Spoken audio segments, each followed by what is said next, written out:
শিক্ষার্থীবৃন্দ,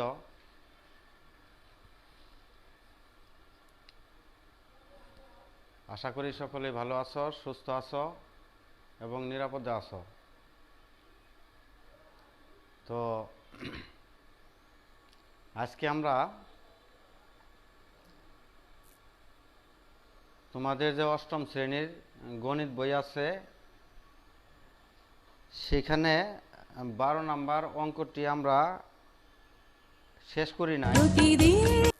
তাহলে আজকে আমরা তোমাদের যে গণিত বই আছে এই গণিত বইয়ের যে 12 নাম্বার অঙ্কটি আছে, তোমরা 12 নাম্বার অঙ্কটি দেখো। এই 12 নাম্বার অঙ্ক, এই 12 নাম্বার অঙ্কটি আমরা আজকে করব।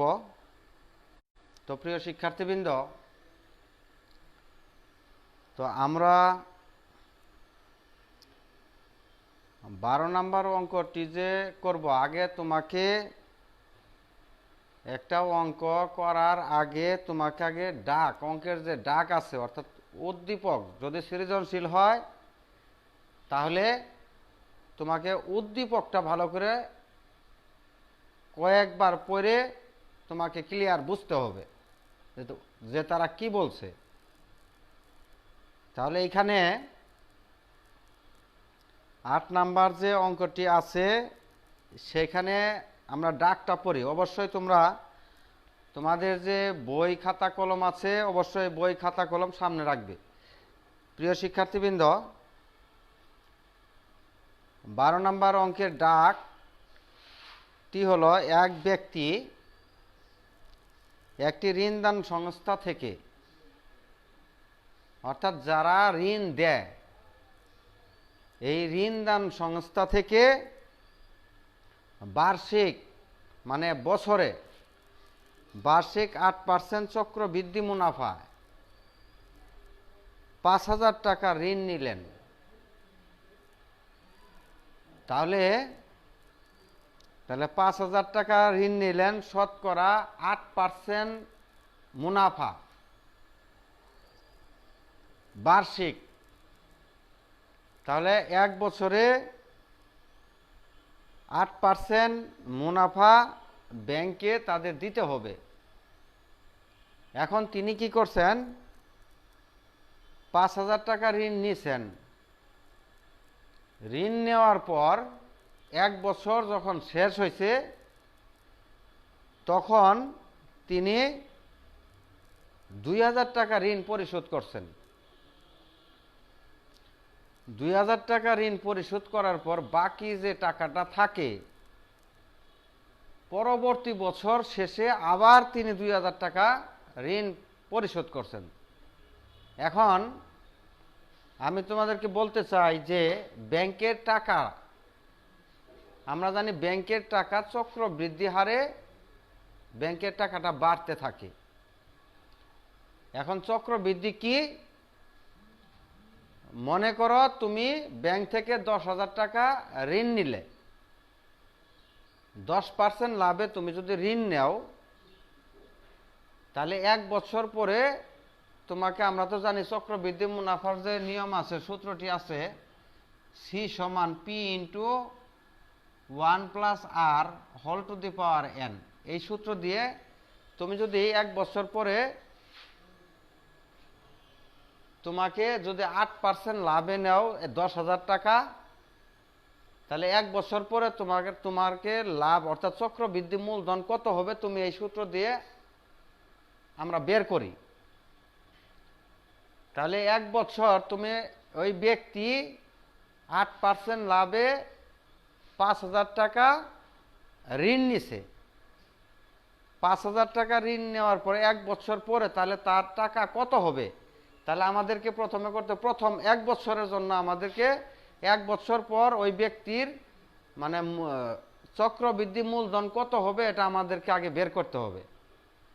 কারণ এক বছর পরে তিনি 2,000 টাকা পরিশোধ করছেন। তাহলে আমরা প্রথমে এক বছর পর যে ব্যক্তি ঋণ নিছে তার কত টাকা হবে সেটা আমাদেরকে বের করতে হবে। তাহলে আমরা যদি করি এখানে, তাহলে আমরা অঙ্ক করব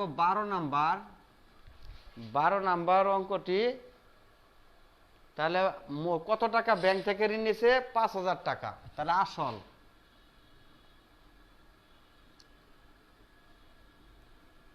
আসল পি সমান 5,000 টাকা। তাহলে তিনি ব্যাংক থেকে 5,000 টাকা ঋণ নিছেন। ঋণ নেওয়ার পরে কত পার্সেন্ট লাভে ঋণ নিছেন? তাহলে হার হচ্ছে আর সমান 8%। 8%কে আমরা 8/100, 8/100 এটাকে আমরা একটু ছোট করতে পারি। যদি 4 দিয়ে কাটি আমরা,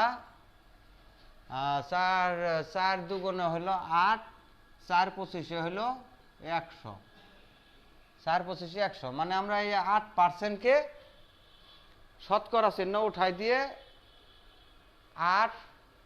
8কে যদি তুমি 2 দিয়ে ভাগ দাও, 4 দিয়ে ভাগ দিলে 2, আর 100কে আমরা 4 দিয়ে ভাগ করলে 4 25 100, আমরা এই পার্সেন্টকে শতকরা চিহ্নটাকে উঠাই দিয়ে লিখলাম। এখন আমি 1 বছর পরে তার কত টাকা মূলধন হবে সেটা আমরা, চক্রবৃদ্ধি মূলধন হবে সেটা আমরা বের করবো। তাহলে সময় কত ধরবো? 1 বছর। তাহলে সময় n সমান 1 বছর। তাহলে 1 বছর পর তার চক্রবৃদ্ধি, ওই যে ব্যক্তির মানে ঋণ নিছে, তাহলে তার 1 বছর পর চক্রবৃদ্ধি মূলধন কত হবে? অর্থাৎ ব্যাংক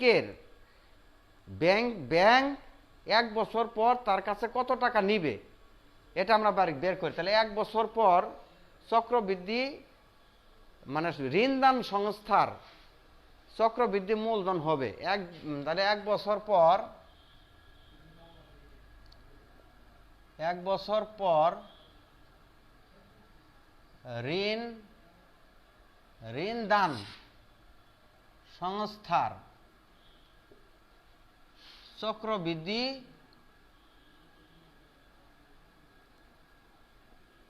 মূলধন হবে 1 বছর পর। কারণ টাকাটা তো তোমার, তো সেই যে 5,000 টাকা যে দিছে 1 বছর পর তো তার টাকাই তো হিসাব আমরা করব, কিন্তু আমার টাকা তো আমি তো 5,000 নিছি। এখন 1 বছর পর ব্যাংক তোমার কাছে কত টাকা পাবে, তাহলে এই হিসাবটা কিন্তু ব্যাংকের, মানে এই টাকাটা কিন্তু হবে ব্যাংকের। তাহলে আমরা 1 বছর পর ব্যাংক আমার কাছ থেকে কত টাকা পাবে? তাহলে আসল 5,000 টাকা, হার 8%, এত সময় 1 বছর। তাহলে 1 বছর পর ঋণদান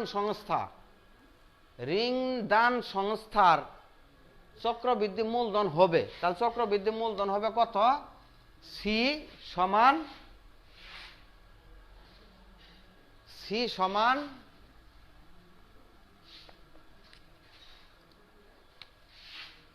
সমান হবে P into 1 plus R whole to the power 1। কারণ 1 বছর হোল টু দি পাওয়ার 1 বলতে আমরা এখানে আগে এন দিই। এখন যদি আমরা এই পি এন আর এদের মান বসাই, তাহলে আমরা কি হবে? পি হবে 5,000 টাকা পূরণ 1 যোগ আর হলো 8%। আর এর মান আমরা কত পেয়েছি? 2/100, 2/25, 2/25। তাহলে সময় কত? 1 বছরের জন্য এন। তাহলে আমরা আগে এই যে ভিতরের সংখ্যাটি আগে যোগ করব, কিন্তু ভিতরের সংখ্যা তুমি যোগ করে যদি আগে এড়ে দিয়ে এলে এইগুলা করতে চাও তাহলে কিন্তু হবে না। আগে নিয়ম হলো ব্র্যাকেটের কাজ করা। তাহলে তোমাকে 5,000 টাকা থাকলো, এটা আমরা যদি যোগ করি লসাগু হবে 25, 25 দিয়ে 1 গুণ করলে হবে 25 যোগ 25 দিয়ে 25, এই 25 দিয়ে 25 ভাগ করলে 1 দিয়ে উপরের সাথে গুণ করলে হবে 2, অর্থাৎ 1 পাওয়ার থাকলে তো 1 লিখতে হয় না। তারপরে আমরা জানি আবার 5,000 পূরণ 25 উপরে হলো কত? 27। এখন যদি 25 দিয়ে হয় 50 কাটা যায় কিন্তু, তাহলে 25 দিয়ে যদি আমি 50কে কাটি তাহলে 2 বার আরো 2 শূন্য থাকে, তারা 200। তাহলে আমরা যদি এটা এখন গুণ করি, যদি গুণ করি আমরা এই পাশে লিখি, তাহলে আমাদের তাহলে গুণফল কত হবে? গুণফল হবে 7 দুগুণে অর্থাৎ 200 গুণ 27। তাহলে 7 দুগুণ হলো 14, 4 হাতের 1, 2 দুগুণে 4 আর 1 5 আর 2 শূন্য। তাহলে হলো তোমার এত টাকা। তাহলে ব্যাংকের অর্থাৎ 5400 টাকা। এই টাকাটা ব্যাংক 1 বছর পরে ব্যাংক তোমার কাছে 5400 টাকা তোমার কাছে পাবে।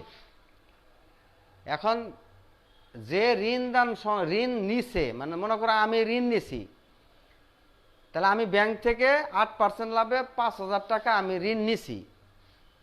তাহলে 1 বছর পরে দেখা গেল ব্যাংক আমার কাছে 5400 টাকা পাবে, তাদের লাভ সহ। তাহলে 5400 টাকা তারা পাবে। এখন আমি কি করছি, 1 বছর পরে তাদের 5400 টাকা না দিয়ে আমি 2000 টাকা জমা করে দিলাম। তাহলে 1 বছর পরে ব্যাংকে আমি 2000 টাকা পরিশোধ করবি যদি করি, তাহলে ব্যাংক আমার কাছে আর কত টাকা পাবে? তাহলে এখানে আমি তাহলে 1 বছর পর পরিশোধ করা হলো কত? তোমাদের বইয়ের মধ্যে দেওয়া আছে 2000 টাকা। তাহলে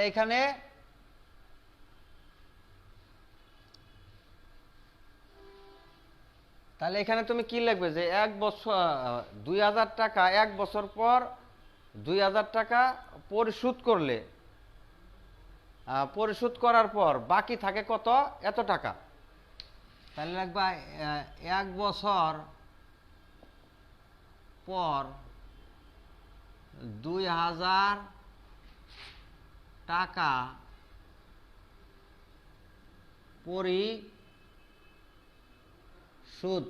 পরিশোধ করার পর বাকি থাকে কত? বাকি থাকবে, তাহলে এই টাকার থেকে তুমি সে 2000 টাকা পরিশোধ করছে, তাহলে 5400 টাকা থেকে বিয়োগ 2000 টাকা, এত টাকা। তাহলে 5400 টাকা থেকে 2000 টাকা বিয়োগ করলে তাহলে কত হবে? 3400 টাকা। তাহলে ব্যাংক তোমার কাছে পাবে কত?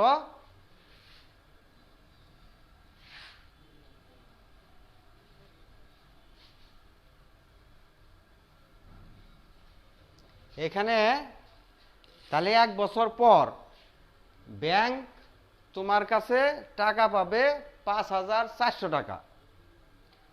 এখন তুমি কি করছো? 5400 টাকা যদি পরিশোধ করতে তাহলে তো অঙ্ক শেষ। কিন্তু তুমি 5400 টাকা না দিয়ে তুমি করছো কি? জমা দিছ ব্যাংকে 1 বছর পর 2000 টাকা পরিশোধ করার পর, মানে 1 বছর পর 2000 টাকা পরিশোধ করার পর বাকি থাকে। তাহলে 1 বছর পর তুমি 2000 টাকা, সে 2000 টাকা জমা দিছে ব্যাংকে, তাহলে ব্যাংক তাহলে তার কাছে আর কত টাকা পাবে? 3400 টাকা ব্যাংক পাবে। এখন আবার ব্যাংক কি করবে? পরবর্তী 1 বছরের জন্য ব্যাংকের মূলধন হবে 3400 টাকা। পরবর্তী বছরের জন্য ব্যাংক আবার কি করবে? এই 3400 টাকা আবার তারা মূলধন ধরবে। তাহলে এখানে লিখবে আবার দ্বিতীয় বছরের জন্য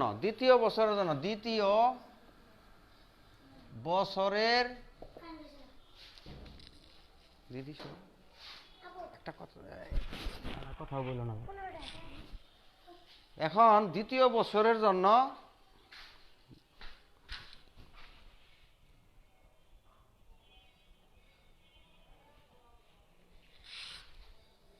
প্রিয় শিক্ষার্থীবৃন্দ, এখন দ্বিতীয়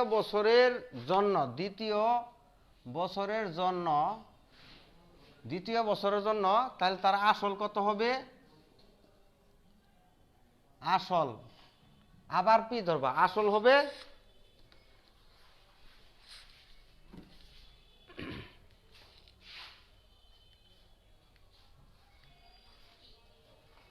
মানে দ্বিতীয় দ্বিতীয় দ্বিতীয় বছরের জন্য আসল পি পি হবে ৩,৪০০ টাকা। তাহলে সময় এন হবে 1 বছর, সময় এন 1 বছর।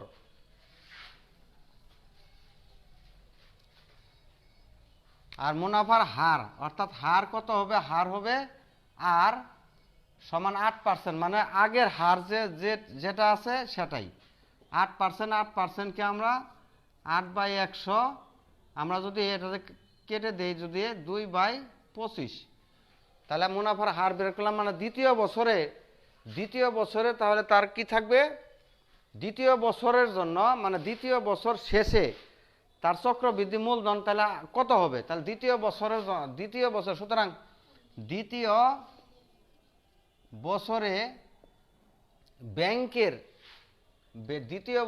ব্যাংকের অর্থাৎ ঋণদান সংস্থার দ্বিতীয় বছরে ঋণদান সংস্থার চক্রবৃদ্ধি মূলধন হবে। দ্বিতীয় বছরে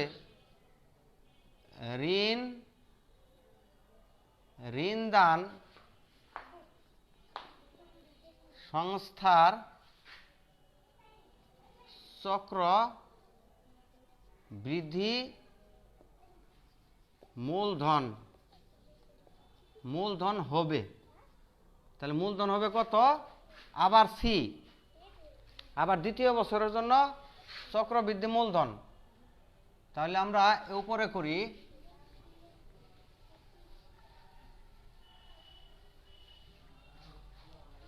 প্রিয় শিক্ষার্থীবৃন্দ, এইখান থেকে আমরা এই উপরে লিখছি সি সমান P into 1 plus R whole to the পাওয়ার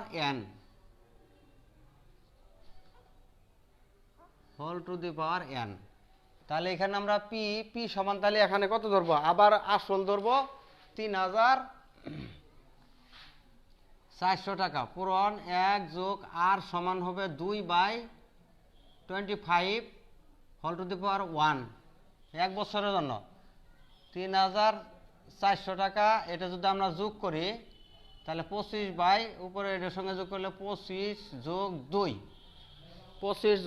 2,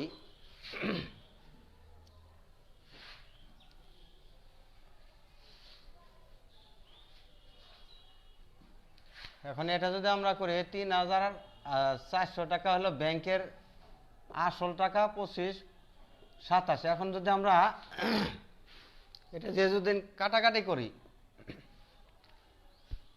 তাহলে কাটাকাটি করলে হবে আমাদের কত হবে? যে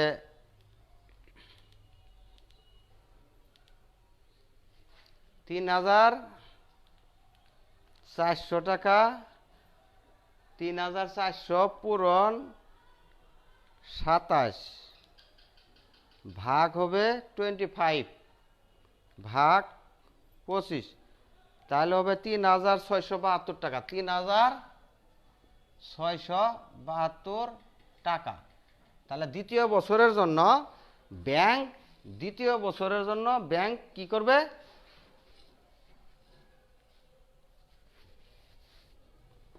দ্বিতীয় বছরে ব্যাংক তোমার কাছে পাবে 3,672 টাকা। সেই ব্যক্তি আবার দ্বিতীয় বছরেও কি করছে? আবার সে 2,000 টাকা পরিশোধ করছে। তাহলে দ্বিতীয় বছরে 2,000 টাকা পরিশোধ করার পর তাহলে তার বাকি থাকে কত? এখানে হবে দ্বিতীয় বছরে ব্যাংক কিন্তু তার কাছে পাবে 3,672 টাকা। এখন এখানে তুমি লিখবে যে দ্বিতীয় বছরে 2,000 টাকা পরিশোধ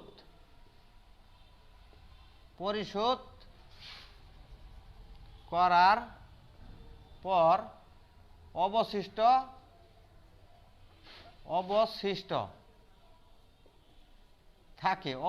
থাকবে আর কত? 3,672 টাকা থেকে 2,000 টাকা সে দ্বিতীয় বছরে আবার পরিশোধ করছে। তাহলে তার কাছে আর থাকবে কত, এখানে 3000 থেকে 1672 টাকা।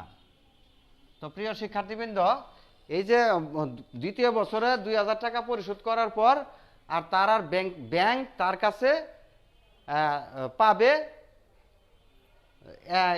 1672 টাকা। এটাই তারা চেয়েছে যে দ্বিতীয় বছরে পরিশোধ করার পর ব্যাংক তার কাছে আর কত টাকা মানে পাবে। তাহলে পাবে কত, 1672 টাকা। প্রিয় শিক্ষার্থীবৃন্দ, আজকের মতো এখানে শেষ করছি। সকলকে ধন্যবাদ।